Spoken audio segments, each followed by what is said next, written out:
Hello, class. This week we're studying unemployment and inflation. These are probably the two economic topics that you have learned about and talked about and seen just in your everyday life. So these are going to be ones that are probably going to pique your interest a little. I've always heard this following comment: if your neighbor is unemployed, it's a recession. But when you become unemployed, it's now a depression. And so take that to heart. We think of unemployment as a very serious issue in our own lives, as we really need money to survive each and every day. Unemployment is one of the two major economic problems that we face. The other one is inflation. So we're going to talk about both of these today. We're going to determine when a person is considered unemployed and what are the costs of this. To determine who is unemployed, we can look at our total population and consider our labor force first. Our labor force are those that are employed and those that are unemployed. There are others that are out of the labor force, which means they're either discouraged because they couldn't find a job, they've been ill and aren't able to look at this time, or for some reason or another, they're not currently seeking employment. Someone that stays at home with children would be considered out of the labor force as well. Only about half of our population is in the labor force, which is, something to think about to see who is interested in working and who isn't. Let's look at the numbers just a little bit more to see who is really hit by this.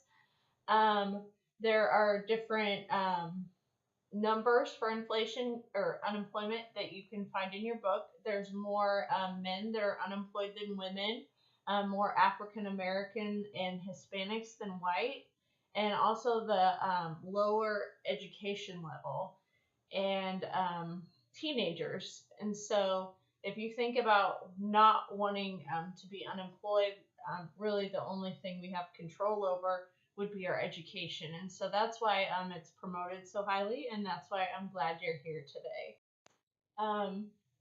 Now we're going to look a little bit at inflation.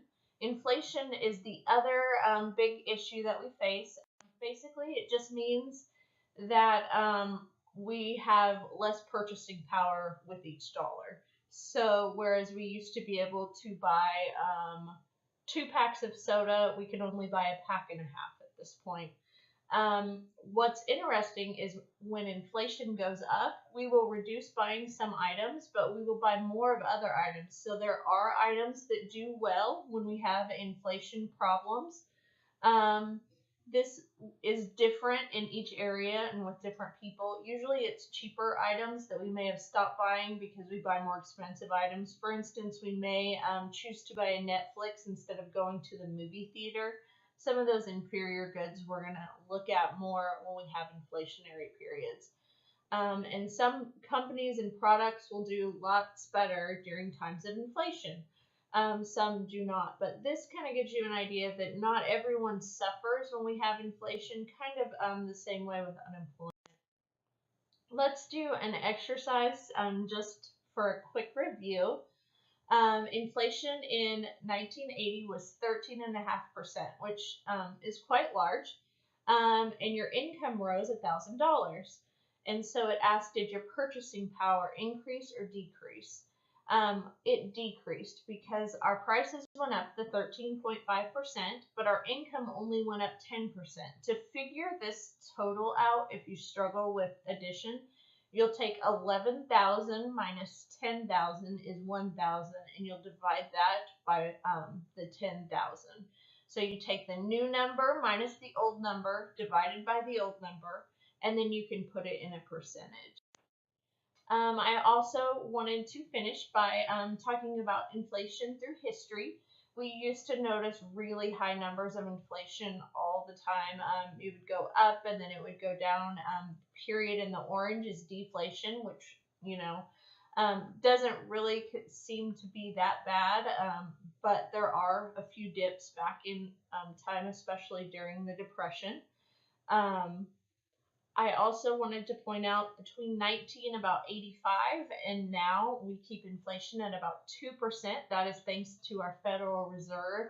They create a lot of great policies to keep us on the right track, and that really helps us as far as when we're looking for a raise in other items. A good, just real world thing, if you're looking for a raise this year, look and see what inflation has done and bring that into your discussion with your employer.